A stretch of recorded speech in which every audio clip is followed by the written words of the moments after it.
Alors, cette dernière partie de la conférence sera consacrée au champagne. Et je voudrais la dédier à Harry Matthews, malheureusement absent, mais dont la coupe est là, prête à servir. Avant de parler directement de ce vin, je vais revenir 1000 ans en arrière, et plus précisément en l'an 1040 de l'ère chrétienne, dans la bonne ville de Troyes. Celle-ci va devenir bientôt la capitale rayonnante des comtes de Champagne. Elle abritera l'une des grandes foires de l'Occident. Elle sera aussi le centre d'une vie littéraire, artistique et religieuse que symbolisent les noms de Chrétien de Troyes, de Saint-Bernard, d'Héloïse et d'Abelard, et aussi, et c'est là le second sujet de la conférence, du rabbin Rachi. Pour les Juifs, l'an 1040 de l'ère commune est l'an 4800 depuis la création. Et c'est cette année-là que naît à Troyes Shlomo ben Yitzhak Asrafati, qui deviendra le célèbre Rachi. Rachi est l'acronyme des 3 lettres hébraïques Resh, Shin et Yod, les initiales de Rabbeinu Shlomo Yitzhaki, notre maître Salomon, fils de Yitzhak. Isaac était peut-être lui-même rabbin, comme l'affirme un manuscrit du XIIIe siècle conservé à la Bibliothèque nationale de France. Ce serait alors lui qui instruisit son fils, tout comme il lui enseigna le beau métier de la vigne, car il faisait commerce de vin. Salomon, que nous appellerons désormais Rachi, gagnera ainsi sa vie comme vigneron champenois, mais surtout, il va devenir l'un des plus grands exégètes de la Torah et du Talmud. Oui, mais il est temps d'ouvrir cette bouteille de champagne. Certes, c'est bien après Rachi qu'est né le champagne, première appellation dite d'origine contrôlée en France. Mais bien que sa création soit sans doute une œuvre collective et de longue haleine, on a coutume de l'attribuer à Dom Pérignon, un moine bénédictin, 1638-1715, qui découvrit comment mettre en valeur divers crus et cépages par l'assemblage. Alors, Dom Pérignon se faisait apporter des raisins, des vignes qu'il destinait à la première cuvée. Il leur faisait passer la nuit sur sa fenêtre et n'en faisait dégustation que le lendemain à jeun. Il composait les cuvées selon leur goût, selon les années précoces, froides ou pluvieuses, tardives, et selon la qualité des feuillages des vignes. Notre vin est frais, il est effervescent, tout le prouve.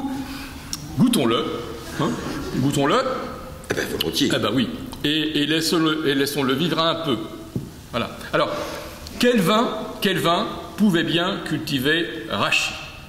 De son temps, le champagne ne produisait que des vins ordinaires, non effervescents. Et de toute façon, ce n'est pas Rachi vigneron notre sujet, non, mais Rachi exégète.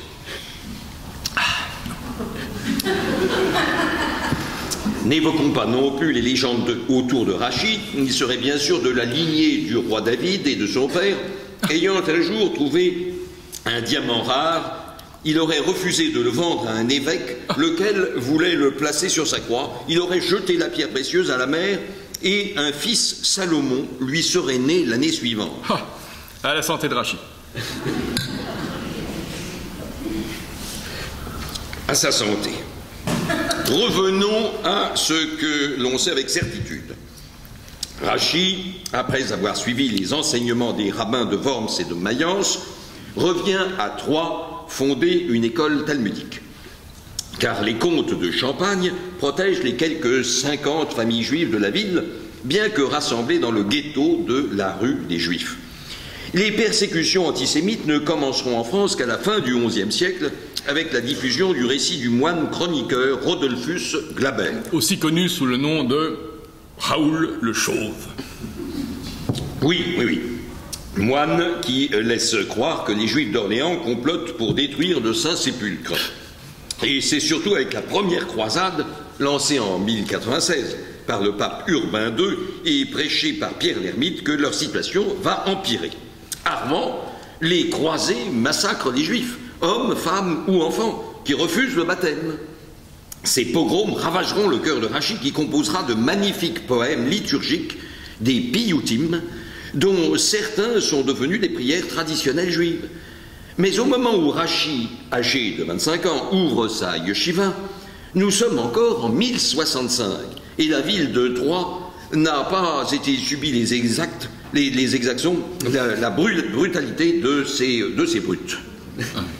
Alors en fait, brut, Oui. Brut ou sec, ou demi-sec, sont des catégories définies par la teneur en sucre résiduelle du champagne. Ce brut, par exemple, compte moins de 15 grammes de sucre par litre. L'extra brut contiendrait entre 0 et 6 grammes. Et les champagnes plus doux, sec ou demi-mec, commencent à 17 grammes. Alors, avant le rabbin Rachi, les exégètes suivaient le sens allusif, allégorique, le drache. Rachi, lui, veut expliquer le sens littéral, le pshit, le pshat. Pour être le plus clair possible, il chemine entre l'hébreu et la langue d'Oïl, et plus de 3000 mots panchenois seront recensés dans ses notes. Parfois, Rachi ne commande pas. Ainsi, le commandement « tu ne tueras pas » n'est pas commenté. Non, il n'est pas commenté. Mais le silence de Rachi est un commentaire en lui-même. Il invite à penser que le silence est le fondement de l'explosion de la violence. L'explosion des bouteilles de champagne est d'ailleurs un grave problème. Et Dom Pérignon a beaucoup contribué au conditionnement de ce vin en le renforçant grâce à un verre plus épais. Il a aussi remplacé l'archaïque broquelet de bois par un qui était maintenu au goulot par une petite ficelle de chanvre, par le célèbre bouchon de liège que je tiens devant moi, qui est muselé par une cordelette, laquelle est désormais en fer. Et cette cordelette, d'ailleurs, est l'occasion d'un petit jeu visuel, très amusant, auquel je vais me livrer devant vous. Voyez-vous, je passe ici le petit cercle en bas, voilà, et le grand cercle est donc en haut, et je fais remonter le petit cercle en vanant, en avant, en inversant mentalement sa zopition.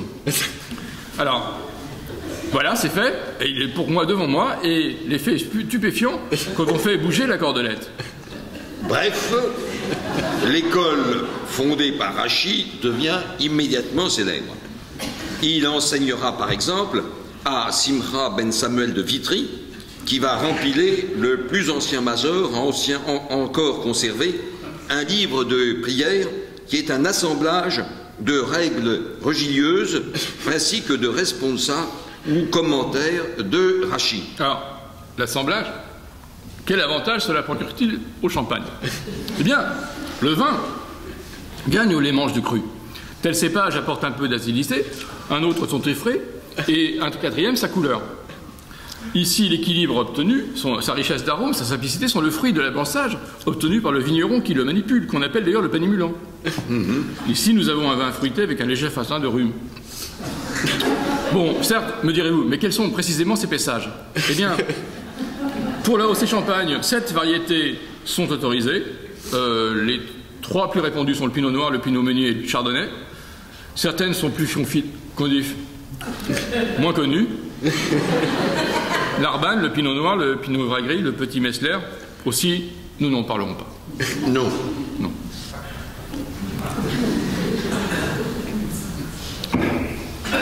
Alors, pinot noir, qu'on trouve dans les sols calcaires de la montagne de Reims et dans l'Aube, développe des arômes de fruits rouges. Sa grappe est composée de petits grains serrés, à la peau épaisse et au jus adombant, sucré et incolore. Le pinot meunier est présent en vallée de Marne et moins alcoolique.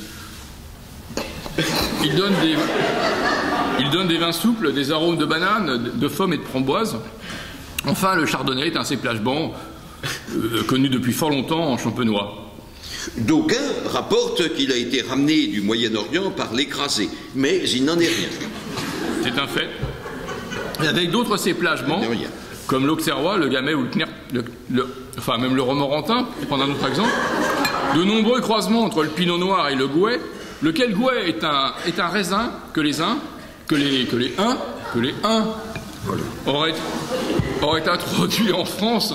Bref, un vinum unicum bon marché, quand le vinum francorum, le vin des Francs, était lui d'en vue beaucoup plus cher. D'ailleurs, comment évoquer ce raisin au nom de gouais sans mentionner Chrétien de Troyes? On sait peu de choses du poète, sinon par ses propres dires. Or, dans son Philoména, il se désigne comme étant chrétien ligois, c'est-à-dire chrétien le Gouet, c'est-à-dire chrétien le Goy. Le fait de se désigner ainsi impliquerait qu'il était un juif converti dont les ascendants auraient pu connaître Rachi. C'est l'occasion de revenir à l'humanisme de Rachi. Citons le Deutérormone 10-12. Et maintenant, dit Moïse, qu'attend de toi l'Éternel, sinon de le craindre? Rachi dit, tout est dans les seins des miels, dans les mains du ciel, à l'exception de la crainte du ciel. Cela signifie que Dieu peut tout exiger de moi, sauf que je crois en lui. Les talmudistes ont livré des multitudes de brocantaires. Les Rachi n'en retient qu'un seul. L'homme est libre, et Dieu n'y peut rien, car c'est lui-même, en le plaçant au ventre de la création, qui lui a donné la liberté. Rachi réfléchit ainsi sur ces deux épisodes, celui du déluge et celui de la bourre de Tabel. La génération du déluge a été anéantie, alors que celle de la bourre de Tabel a tout simplement été disserpée. Alors pourtant que les premiers n'avaient pas récusé l'existence de Dieu, et que les seconds la rejetaient, et même étaient partis en guerre contre Dieu. Exactement.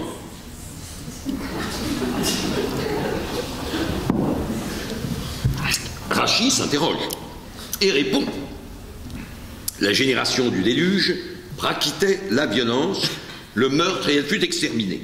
Tandis que celle de la route de Babel pratiquait l'amour et la tafernité. Elle est restée en vie. Quelle est donc la plus grande faute? Eh bien, dit Rachi, la division est haïssable et la paix est la laveur suprême. Faire du mal autrui est plus grave qu'au fond des cieux, qu'offenser Dieu. Mieux vaut se conduire mal envers Dieu, qu'envers son prochain. C'est, je crois, ce qu'il faut retenir de l'enseignement de Rachi. Nous vous remercions. Nous vous remercions.